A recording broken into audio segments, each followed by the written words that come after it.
సమయానికి మీరు రాకపోయి ఉంటే మా పరిస్థితి ఏంటి సార్?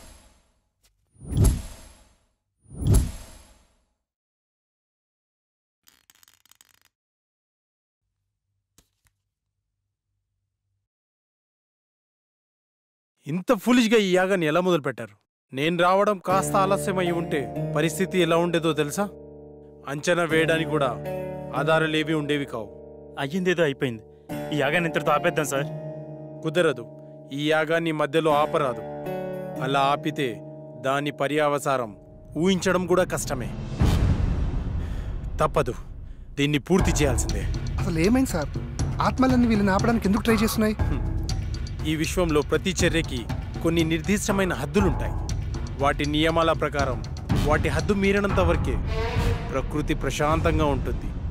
ఎప్పుడైతే వాటి హద్దు మీరుతామో అప్పుడు ప్రకృతి ప్రళయ కోపాగ్నికి బలి కావాల్సిందే. మరేం చేద్దాం డాక్టర్? వేరే మార్గం లేదు. ఈ యాగాన్ని పూర్తి చేయాల్సిందే. ఇక నుండి నేను కూడా మీతో నుండి ఈ యాగాన్ని పూర్తి చేసి వెళ్తాను. సందీప్, ఇంకో 10 days వరకు నా అపాయింట్మెంట్స్ అన్ని క్యాన్సిల్ చేయి. మీరేమన్నా చేసుకోండి సార్, నేనైతే వెళ్ళిపోతున్నాను. ఇక్కడ ఒక్క రోజు కూడా ఉండలేను. దీనమ్మ జీవితం. ఆటోలోకి ప్యాచ్లు వేసుకున్నా బతకొచ్చు. నిన్ను మొదటి రోజు చూసినప్పుడు అనుకున్నాను రా నువ్వు మధ్యలో వెళ్ళిపోతావని, కానీ ఇన్ని రోజులు ఉంటావు అనుకోలేదు. బాబు థ్యాంక్స్, బయలుదేరు. శాస్త్రి, అలా కుదరదు. ఇతని స్థానంలో వేరొకరిని భర్తీ చేయాల్సిందే. అసలేంటి నీ ప్రాబ్లం? ప్రాబ్లం అని సింపుల్గా అంటారేంటి సార్? ప్రాణాలు పోయేలాగా ఉన్నాయి. ఆస్తి కోసం ప్రాణాలు అడ్డు పెట్టచ్చు, కానీ ప్రాణాన్ని పణంగా పెట్టలేము సార్. చనిపోతావేమోనని భయంతో వెళ్ళిపోవాలనుకుంటావు, అంతేనా? నీ నాలెడ్జ్కి అర్థమయ్యేలా చిన్న విషయం చెప్తాను విని. ఒక ఊరిలో ఎంతోమంది జాతకాలు చూసి వాళ్ల జనన మరణాలు గ్రహించి చెప్పే గొప్ప జ్యోతిష్కుడు ఉండేవాడు. అతనికి ఒకరోజు ఒక సందేహం వచ్చింది. అందరి జనన మరణాలు నాకు తెలుస్తున్నాయి కదా, మరి నా జాతకం ఎట్లుందో తెలుసుకుందామని తెరిచి చూస్తే రేపు మధ్యాహ్నం ఫలానా సమయంలో చనిపోతామని రాసుంది. చావు నుంచి తప్పించుకోవడానికి అతనికి తెలిసిన రకరకాల ప్రయత్నాలు చేసి మృత్యువు అతన్ని సమీపించలేనటువంటి ప్రదేశంలో కూర్చొని సమయాన్ని లెక్కిస్తుండగా ఆ టైం దగ్గరకొచ్చింది. ఇప్పుడు ఏమవుతుందోనన్న టెన్షన్లో అతను గుండె చనిపోయాడు. సో మనకు మృత్యువు సమీపిస్తున్నప్పుడు నువ్వు ఎక్కడున్నా సరే అది జరక్క మానదు. అంతెందుకు, నయాగారా ఫాల్స్లోకి 3 సార్లు దూకి Limca book of world record సాధించుకున్న అతను ఒక చిన్న ఆరెంజ్ తొక్కపై కాలు జారి పడి చనిపోతాడని ఎవరు నవ్వించారా? కానీ ఒక్క విషయం, ఇక్కడే ఉంటే కనీసం బతికే ఛాన్స్ ఉందేమో, కానీ బయటికెళ్తే మాత్రం గ్యారంటీగా చేస్తాం. సార్, ఈ ఇంట్లోకి రాకముందు పైంట్లో ఉండేటి ఈ కొంపలోకి వచ్చిన గుండెలోకి వచ్చాయి సార్. ఇప్పుడు మీరు చెప్పిన మాటలకి నా నెత్తిలోకి వస్తున్నాయి సార్. ఏంట్రాది? ప్రాణాలు భయ్యా, ప్రాణాలు. మూలధనంలో మొదలై శాస్త్రానికి చేరింది. పాపారావు, డాక్టర్ నెక్స్ట్ ఏం చేద్దాం? ఈ రోజుకి రెస్ట్ తీసుకోండి. రేపటి నుంచి మిగిలిన యాగాన్ని పూర్తి చేద్దాం. Good night, take care.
Hello, మా వాళ్ళందరూ పడుకున్నారు. మీ గురుగారిని తీసుకుని వెంటనే వచ్చేయి. మరి పేమెంట్ ఎవడెత్తాడు? పని అయిపోతే మూడు ఎంత ఇస్తారు? జల్దీ వచ్చేయండి. అయితే ఫోన్ కట్ చేసి లోపే మీ ముందు ఉంటాం. ఇప్పుడు వచ్చేసారు. మా వాళ్ళందరూ పడుకున్నారు. వాళ్ళు వేసి కూడా పని అయిపోవాలి గురుజీ. ఇంకేం డిస్టర్బ్ కాదు కదా మధ్యలో? అసలు ఏం డిస్టర్బెన్స్ ఉండదు గురుజీ. గంజు మోసూజీ, బయటికి వెళ్ళి అక్కడే ఉండి మంత్రాలు చదువు. సుసు సుసు మోసీసీకా సుసు. ఎస్, అక్కడే ఉండి చదువు. బయట దయ్యాన్ని బయటికే పంపించు, నేను లోపల దయ్యాన్ని బయటికి పంపిస్తా. మోసూజీ, లల్లా లల్లా మోసుషి లల్లా. గురుగారు దేవి అన్న కనిపించిందా? మోసుషి లల్లా, నా మోసుషి లల్లా.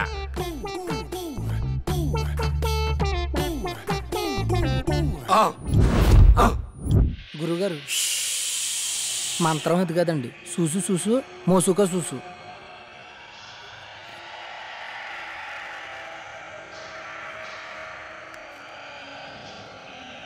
లల్లా లల్లా లల్లా లల్లా.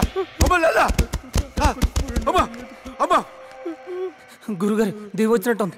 సీసా పట్టరానా? పట్టుకట్టేద్దామా? అరే ఎదవా, అదేమన్నా గేదెనుకున్నావురా? కట్టేసి పాలు పిండుకోవడానికి దెయ్యంరా, రక్తం తాకుతుందిరా.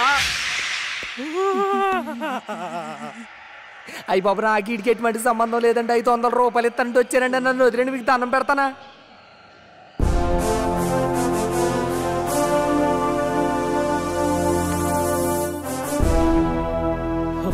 మన శాస్త్రియా?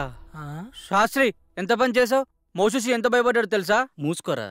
నీ మూసిజీ పెద్ద దొంగ స్వామీజీ అని నాకు ముందే తెలుసు. అందుకే శాస్త్రి చేత చిన్న నాటకం ఆడించాను.